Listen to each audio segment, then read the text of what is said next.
Nicolas Torre III, ipinanganak siya noong March 11, 1970 sa Hulu Solo, Philippines at 55 na siya ngayon. Nag-aral siya sa Philippine National Police Academy. Pagkatapos niya mag-graduate sa PNPA, naging provincial director siya ng Samar Provincial Police Office hanggang 2019.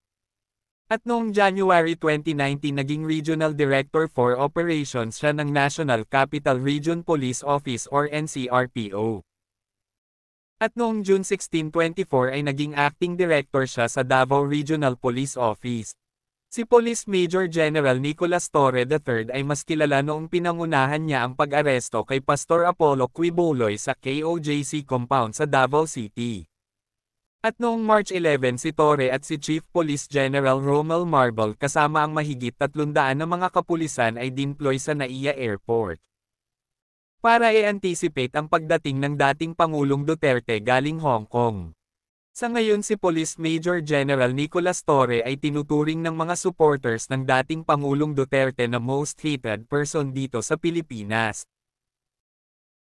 Kaugnay ito sa pag-aresto niya sa dating Pangulo Duterte, dahil sabi ng mga Duterte supporters illegal daw ang pag-aresto sa sinasabing dating Pangulo. Sabi naman ni Torre ginagawa niya lang ang trabaho niya bilang alagad ng batas ng ating bansang Pilipinas.